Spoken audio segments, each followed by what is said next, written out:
Osibanjo, Rccg will cause cataclysmic storm, says Dele Momodu. Welcome to the news and please subscribe to our channel to get notified when we post hot juicy news updates. Please click on notification bell. Ovation magazine boss Dele Momodu said the Redeemed Christian Church of God will cause a cataclysmic storm. Cataclysmic storm in the house of God if the church continues to scheme Yemi Osibanjo for the 2023 presidency.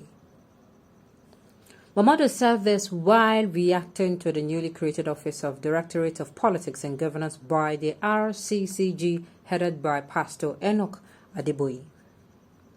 Although Rccg head of Media and Public Relations Pastor Laiton Olubi said the newly created office has nothing to do with the vice president or any person who may have political ambition in 2023. But Momodu said he found out that the new office was launched to create an extensive network for the obvious presidential ambition of Osibanjo.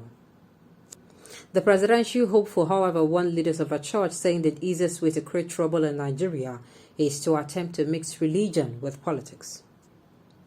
In the post titled My Cover Advisory, Redeemed Christian Church of God, Rccg, Dele Momodu said, "Naturally, I feel that I owe it a duty to tell our church leaders and our church in general the gospel truth and nothing but the absolute truth.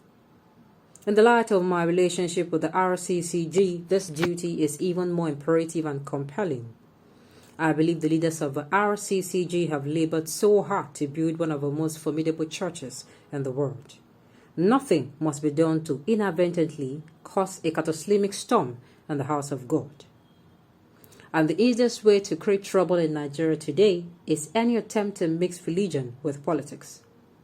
It goes beyond lighting the blue touch paper. It is like combining some highly combustible ingredients together in a chemical laboratory. It is not just that the effect may not be too pleasant, it is that the result and consequences will be catastrophic. God forbid." As soon as I read the memo establishing a political arm of our church, I realized this was nothing but an invitation to Armageddon, if true. For that reason, at first I assumed the memo was a joke, a fake document that was merely meant to stir the honest nest, so I did not pay too much attention to it. However, when I started flying in from every direction to my phone, I knew someone had touched the tiger by the tail. I started working the phone to speak to a few contacts who should know about it and be able to confirm the veracity or otherwise of the document. The outcome was a resounding yes. The document had emanated from the church and was acquired too by the upper echelons.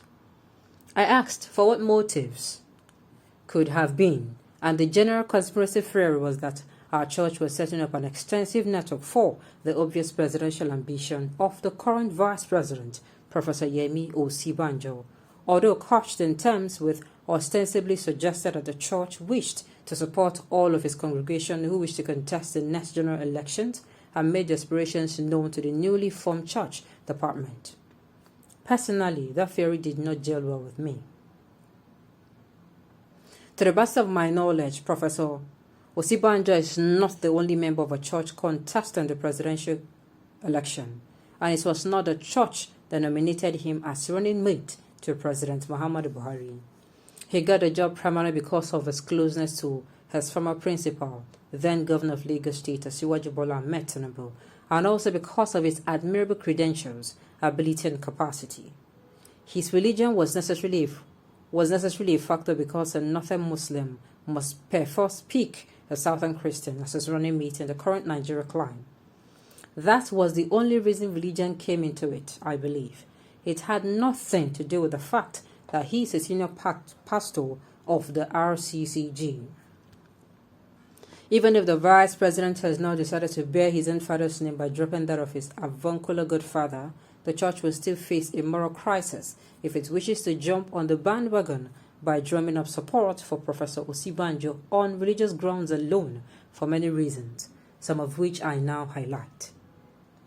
Dele Momodu added Osibanjo is not the only member of a church who might have an ambition for the presidency. He said He is also a member of the Rccg as well as Senator Remi Tinubu, who is married to Bola Tinubu, a Muslim that has declared his ambition for the 2023 presidency.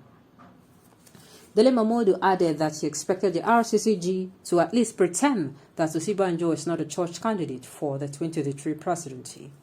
He said, although Asiwaju Bola Ahmed Tinubu is a Muslim, his dear beloved wife, Senator Oluremi Tinubu, is a staunch member of the Redeemed Christian Church of God and one of the leading lights of a church. Asiwaju, her husband, is a frontline presidential aspirant on the platform of the APC, just like his godson, the vice president.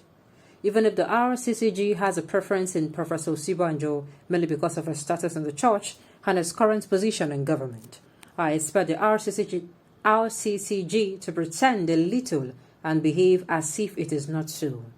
Not to do that would be tantamount to picking a child out of one's children and say, this is my favorite. It is simply not right or proper for the Rccg to demonstrate such blatant and flagrant partisanship. As if that is not a tough cookie to handle, there is the fact that there is a third contender, yours truly, Dele Momodu, who is also a member of the Rccg and the youngest of the contending church aspirants so far. I am also the only member of the Rccg aspiring on the platform of the PDP as far as I know, where the church then asks the congregation to vote for one party over the other merely because it has decided to support one candidate in preference to the other, regardless of a strong point one may have over the other. What a conundrum and crisis does this portend for the church and its unity and peace? The church cannot even afford to ostracize any aspirants on the basis of religious persuasion or denomination. It is the job of a church to seek out and promote the best candidates and then pray for them and garner support for them, perhaps clandestinely. I imagine that there is some degree of unconstitutionality to this attempt by the Rccg to descend into the political arena. Nigeria is a secular state as the Constitution provides. So to suggest that one candidate is the preferred candidate of a particular church or religious group and is being effectively sponsored by that church will breach not just the morality and ethos of a church, but also the deeply enshrined principles and ground norm of our Constitution, which are embedded and engraved for good reason. Furthermore, there are no guarantees that being a church pastor or otherwise would make you a competent and truthfully honest leader. The church is too massive and extremely influential to reduce itself to such a level of myopia. Since what most Nigerians desire today is good and accountable leadership, our churches should work smartly towards identifying the best materials in different political parties and support us spiritually and materially from the humongous resources it has pleased God to bless them with. What an article. On this note, we've come to the end of the news. We say thank you for tuning in to listen. Until I come your way next time, enjoy the rest of the day.